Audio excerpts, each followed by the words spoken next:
Grabe, ang ganda talaga ng tipler, oh. Tingnan mo naman yung mata. Pearl eye na pearl eye. Saka maganda ang kulay. Ganito ang Pakistani tipler. Ayan po, oh, magkakamuka. Yun! Sa wakas, huminto din ng konti ang ulan, mga kasingko. Medyo diretso hanggang kahapon, magdamag, ang lakas ng ulan, yung hangin. Buti nga dito sa parte namin hindi siya gano'ng kalakasan na tulad ng mga nakikita ko sa Facebook. Kasi nung tinitignan ko sa Facebook, yung mga tropa pips natin na nasa ibang lugar, talagang natutumba yung puno, nagbumuguho yung ibang mga bahay, nakakatakot dahil sobrang lakas ng hangin, ang dami nakatumbang puno. Kung dito nangyari sa atin yan, mga kasingko, malamang baka nilipad na itong mga breeder cage natin dahil nga itong yero natin nakapatong lang. Baka mamaya lang tanggal-tanggal na malaking problema, malaking trabaho. Buti na lang dito sa may area natin nagpapasalamat ako. Medyo hindi ganun tinamaan na sapul na sapul, hindi tulad sa ibang lugar. Talagang sobra grabe nangyari sa kanila. Sa mga tinamaan sana keep safe lahat. Sana mag-ingat kayo mga singko dahil nga tignan nyo yung panahon natin ngayon. Hindi na biro yung mga ibang bagyo ngayon, sobrang lalakas na. Buti na lang matitagtong ating patong lang yan, bato lang yan nasa likod. Nasa taas bato lang, kaya buti safe yung mga alaga natin. Yan, tarapal natin, no? Lili pa rin. Habang wala pang ulan, medyo lumilintik na pag-ibig na naman. Habang konti pa ulan, meron pala tayong titignan na dala ng tropa pips natin.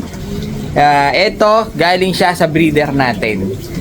Direct import yung breeder natin, mga kasingko. Ngayon, yung nakuha sa atin ng tropa pips natin, bali island born niya, naparami na niya at dinala niya tayo ng ilang piraso. Kaya ito yung papakita natin sa inyo ngayon. Nakalagay siya dyan sa mga training box na yan. Kung makikita nyo, napakaganda nila. Tapos, kung makakausap natin si tropa, gagawin natin, try natin humirit ng pa-sponsor tayo ng isa para pamigay natin. Kasi kung makakahirit tayo kay tropa. Ngayon, ito yung mga dala niya. Kasi ba yan, nakikita niya, napakaganda niyan. Ayan, mamaya, titignan natin lahat dyan. At sana naman, mapagbigyan tayo ni tropa. Kahit isa lang. Dahil ang gaganda niyan, island born. At saka, sobrang liit kapag lumipad yan. Tagos ulap. Tagos ulap. Legit tagos ulap.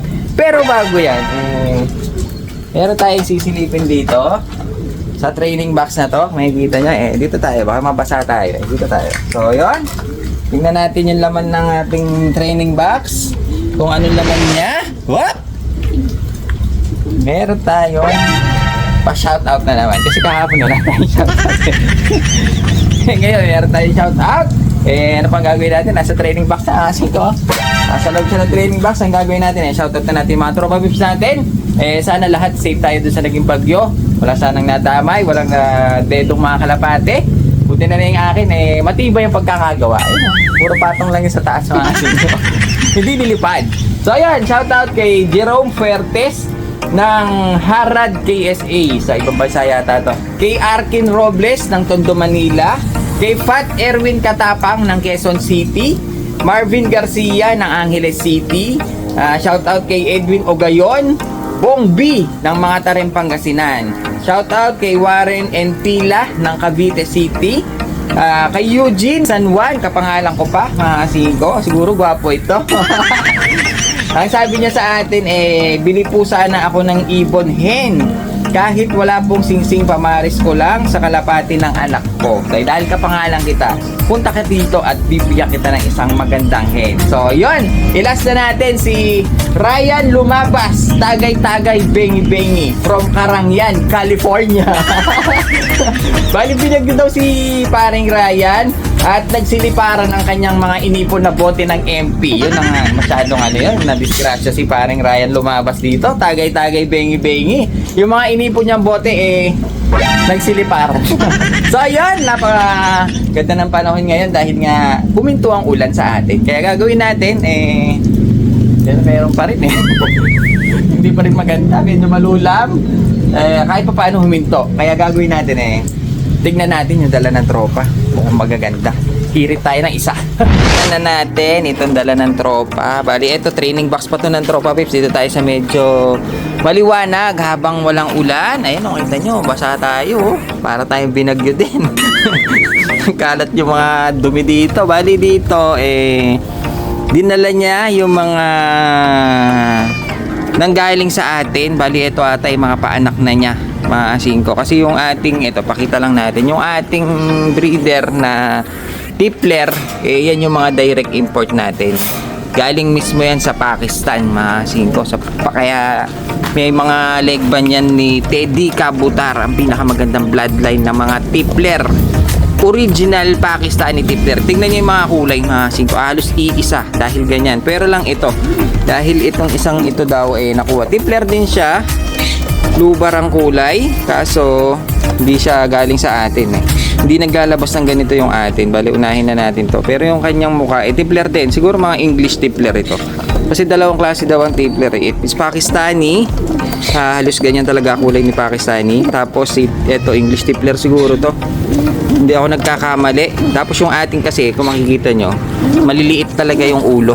Kasi kung makikita nyo yung mga ulo ng atin, sobrang liliit. Ayan ganda Tippler na Tippler.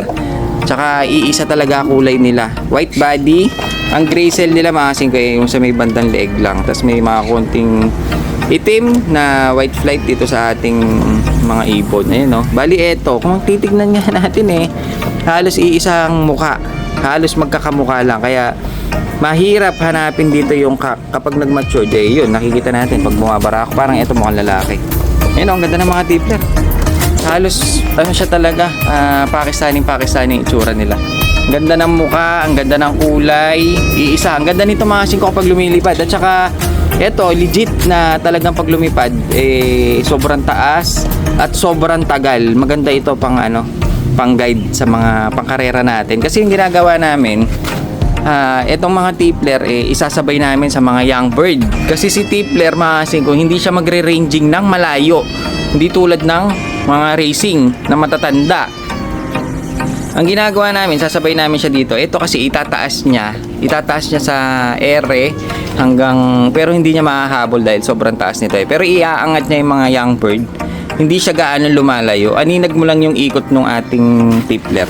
Tapos, lumalayo yung ranging ng ating tawag dito, yung ranging ng mga young bird natin dahil sa sobrang taas, nakikita nila yung buong paligid. Yun ang ginagawa nilang guide. Ganun sila mag-guide kapag ito, mukhang lalaki na nga ito, masin ko bumabara ako siya Pero sa kulay, halos parehas. Meron lang akong isang nakita dito na iba ang kulay na ito to. Ganda nito, masin ko. Kasi babae siya, mukhang babae, hindi pa sure. Ayun Pero yung kanyang leeg hindi siya gaanong tulad nito. Kasi ganyan yung mga Tippler natin medyo makapal yung gray cell niya. Itong isang to medyo mapusyaw kaya medyo nagandahan ako. Medyo kakaiba siya sa akin. Pero halos puti talaga yung body ng atin. Yung mga young bird mga singko tulad nito. So, itong mga ganito medyo bata pa. Pag medyo umiidad dyan, natatanggal yung mga kulay niya sa pakpak niya. Yan Pag naglugo niyan, halos nagiging puti talaga siya. Kaya nakita nyo, halos iisang kulay. Iisa pinanggalingan, direct import. Bali island born itong mga to. Muntik pang makawala. Bali island born na itong mga dala ng tropa pips natin. Kasi yung kanya, yung nakuha niya sa atin, mga paanak natin yon young bird nung ating Tippler. Ngayon, ito halos na paanak na niya. Naiwan sa kanya yung pinaka breeder naman niya na island born din. Bali, pinanggalingan nito mga singko talagang direct import, talagang Tippler na Tippler. Tignan nyo naman napakaganda. Iisa kulay. Kung anong hawakan ko, parang iisa lang ang mga hawak natin. Dahil nga sa sobrang pare-pareha sila ng kulay, ganun ang nangyayari. Hirap tignan kung babae lalaki sila. Dahil magkakakulay lahat ang ganda. Urig na Tippler to mga singko. Talagang pag lumipad to, halos di mo na makita. Ngayon, meron tayong isang paanak nga, gaya nung mga napaanak niya, ganun din ang kulay. Ito naman, nung lumabas, puti na agad. Ayun Ito naman yung napaanak natin. Kung tatabi mo sa kanila, ito, yang na yang ito mga singko. Sibong na sibong. Bali, ito, iaakit natin siya sa Taiwan loft natin. Dahil nga, gagawin natin siyang guide. Kasi isa lang. Hindi ko lang alam kung sisipagan siya magronda. Tignan niyo naman mga singko. Ito naman, young bird na Tippler. Isang Pakistani Tippler din. Tignan nyo, hindi pa malinaw yung kanyang mata. Samantalang yung mga dala ni tropa, malinaw na. Dapat kasi pearl eye ang ating mga tippler Kuha tayo ng isa. Hop, makawala. Tignan nyo yung mata niya. Pupil lang ang makikita mo. Tapos lahat, puting-puti na. Ganyan ang itsura ng tippler, mga singko. Mukhang super native. Mas maliit pa to sa native. Asa na ba yung young bird natin? Tingnan mo, hindi na makita yung young bird natin. Ito siguro. Dahil batang bata. Lalagay ko muna dito. Lalagay muna natin dito. Ibalik natin siya sa parents niya. Nagbuga siya ng isa. Tapos wala pang kasunod. Kasi kayo makula kung may itlog na. Wala pang itlog. Yan yung direct natin na Pakistani. Pakita natin ulit. Dito sila galing Dahil kumuha yung tropa pips natin ng Pakistani sa atin. Dito sila galing. Ayun Meron siyang leg band ng direct import. Pakistani. Tapos may teddy kabutar. Direct import ito. Singko. Napakagandang ibon. Mga mahilig sa tippler, gusto magpa-guide. Pwede yan. Ngayon, gagawin natin kay tropa.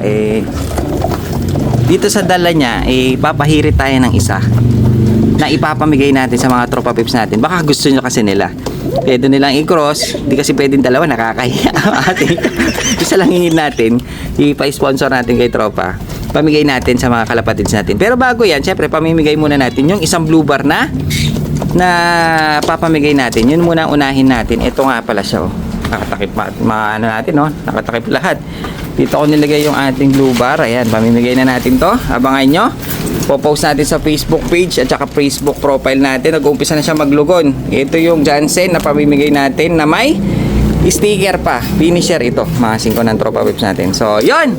Gagawin natin alisin na natin dito baka mabasa dahil lumilintik na naman. Ayan lintik na ibig.